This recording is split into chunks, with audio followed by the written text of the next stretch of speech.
राधे राधे दोस्तों, हमारे चैनल चतुर्वेदी ज्ञान ज्योति में आपका हार्दिक स्वागत है। आप सब कैसे हैं यह बताने के लिए कमेंट बॉक्स में जय श्री राधे जरूर लिखें। राधे रानी की कृपा से आपका सब मंगल होगा। दोस्तों, आज हम आपको योगिनी एकादशी की व्रत कथा सुनाएंगे। इस कथा को सुनने मात्र से व्यक्ति के सभी पापों का अंत हो जाता है। व्यक्ति की सभी मनोकामनाएं जल्दी ही पूरी हो जाती हैं।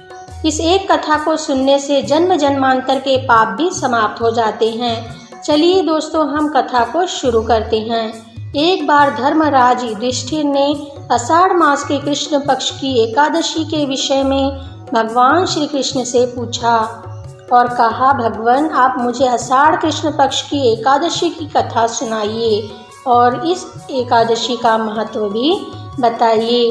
इसका क्या नाम है यह भी बताइए। भगवान श्री कृष्ण कहने लगे, हे कुंती पुत्र, आषाढ़ मास के कृष्ण पक्ष की एकादशी का नाम योगिनी एकादशी है। योगिनी एकादशी की कथा पढ़ने व सुनने मात्र से ही व्यक्ति के समस्त पाप समाप्त हो जाते हैं और व्यक्ति मोक्ष को प्राप्त करते हैं। अंत तुम भी इस कथा को ध्यान पूर्वक सुनो। मैं तुम्हें पुराणों में वर्णित एक कथा सुनाता हूँ। स्वर्ग धाम की अलकापुरी नगरी में कुबेर नामक एक राजा राज्य किया करते थे। वह बहुत ही बड़ा शिव भक्त थे। वह प्रतिदिन संपूर्ण विधि विधान से शिव जी की पूजा किया करते थे। कुबेर ने अपने उद्यान की देखरेख के लिए हेम नामक एक माली को नियुक्त किया था। यह माली भी कुबेर की तरह ही यक्ष था। उसका कार्य यह था कि वह प्रतिदिन मानसरोवर में जाता और वहां से सुंदर व सुगंधित पुष्पों को लेकर आता और रोज अपने स्वामी कुबेर को देता। इससे कुबेर जी अपनी रोज की पूजा पूर्ण करते थे। यह उसका रोजाना का कार्य था। उस हेममाली की विशालाक्षी नाम की सुंदर पत्नी थी। वह अपनी पत्नी के प्रति बहुत ही आसक्त था। एक दिन यह हुआ कि मानसरोवर से पुष्प लेकर आने के बाद हेममाली अपने स्वामी कुबेर के पास जाने के बजाय सीधे अपनी पत्नी के पास चला गया। कामासक्त होने के कारण वह अपनी पत्नी के साथ में हास्य विनोद तथा रमण करने लगा। इन सभी में हेममाली भूल गया कि उसे अपने स्वामी के पास पुष्प लेकर जाना है। एक तरफ हेममाली अपनी पत्नी के साथ व्यस्त था, वहीं दूसरी तरफ इस बात से अनजान कुबेर जी अपने नित्य क्रम अनुसार अपने आराध्य देव शिव की पूजा करना शुरू कर दिए और अचानक उसे पता चला कि दोपहर की पूजा में अर्पण करने के लिए पुष्प अभी तक आए ही नहीं हैं। इतनी महत्वपूर्ण पूजा सामग्री न होने पर देवताओं के कोषाध्यक्ष कुबेर को भारी क्रोध आ गया।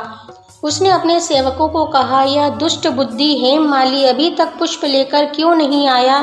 तुरंत जाओ और उसका कारण पता लगाओ और मुझे अभी सूचना दो। कुबेर के सेवकों ने तुरंत जाकर पता लगाया और वापस आकर कुबेर से कहा, हे महाराज, हेममाली अपनी पत्नी के साथ हास्य विनोद और रमण कर रहा है, इसलिए वह अभी तक नहीं आया।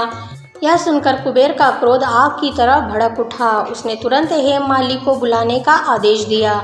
जब हेममाली को सारी बात पता चली तो वह भयभीत हुआ और वह समझ गया कि पत्नी के प्रति आसक्ति के कारण वह अपना कर्तव्य भूल गया था। अब उसके स्वामी उस पर अत्यधिक क्रोधित हैं। इस डर से कांपता हुआ वह कुबेर के सामने जाकर खड़ा हुआ। राजा कुबेर क्रोध में आकर कहा, अरे पापी नीच कामी, तूने मेरे पूजनीय ईश्वरों के ईश्वर श्री शिव जी महाराज का अनादर किया है, इसलिए मैं तुझे श्राप देता हूँ कि तू स्त्री का वियोग सहेगा और मृत्यु लोक में जाकर कोढ़ी होगा, तुझे सफ़ेद कोढ़ होगा। इस प्रकार कुबेर का श्राप मिलते ही हेममाली अलकापुरी से गिरकर उसी क्षण पृथ्वी लोक पर आ गिरा। पृथ्वी पर आते ही उसके शरीर में सफ़ेद कोढ़ हो गया। उसकी पत्नी उसी समय अंतर्ध्यान हो गई। मृत्यु लोक में आकर हेममाली महान दुख भोगे भयानक जंगल में जाकर बिना अन्न और जल के भटकता रहा।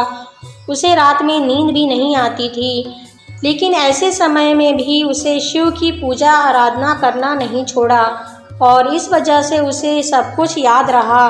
पूर्व जन्म की यादें उसमें बनी रही। इस प्रकार वह कई सालों तक जंगलों, पहाड़ों और मैदानों में भटकता रहा। घूमते घूमते एक दिन वह मार्कंडेय ऋषि के आश्रम में जा पहुंचा। यह हेममाली का सौभाग्य था कि जो उसे इस महान ऋषि के दर्शन हुए। जब हेममाली ऋषि के आश्रम में पहुंचे तब ऋषि एकदम शांत और स्थिर अवस्था में विराजमान थे। उनके शरीर से दिव्य आभा निकल रही थी। हेममाली उनके पास जाकर उनके चरणों में पड़ गया। तब ऋषि मार्कंडेय ने बोला, वत्स, तुमने ऐसा कौन सा पाप किया है जिसके प्रभाव से तुम्हारी यह हालत हुई है। हेममाली ने सारा वृतांत कर सुनाया। यह सुनकर ऋषि बोले, तुमने मेरे सम्मुख सत्य वचन कहे हैं, इसलिए तेरे उद्धार के लिए मैं एक व्रत बताता हूँ। यदि तू आषाढ़ मास के कृष्ण पक्ष की योगिनी नामक एकादशी का विधि पूर्वक व्रत करोगे तो तुम्हें सभी पापों से मुक्ति मिल जाएगी। यह सुनकर हेममाली ने अत्यधिक प्रसन्नता से कहा और मुनि को साष्टांग दंडवत प्रणाम किया। मुनि ने उससे स्नेह से उठा लिया। आषाढ़ पक्ष की योगिनी एकादशी आई तब हेममाली ने विधि विधान पूर्वक योगिनी एकादशी का व्रत किया।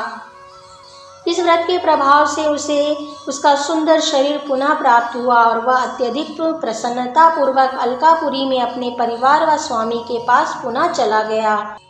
योगिनी एकादशी की कथा सुनाने के बाद भगवान श्री कृष्ण युधिष्ठिर महाराज से कहा, हे धर्मराज, जैसा कि आपने सुना, योगिनी एकादशी के व्रत का पालन करना अत्यधिक शुभ फलकारी माना गया है।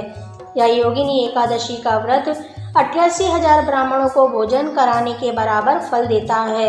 इस व्रत से समस्त पाप दूर हो जाते हैं और अंत में स्वर्गलोक में स्थान प्राप्त होता है। दोस्तों, आपको हमारा वीडियो कैसा लगा हमें कमेंट में लिखकर बताइए। वीडियो अच्छा लगा हो तो इसे लाइक और शेयर कीजिए। हमसे जुड़े रहने के लिए हमारे चैनल को सब्सक्राइब करके रखिए। वीडियो देखने के लिए आप सभी का धन्यवाद।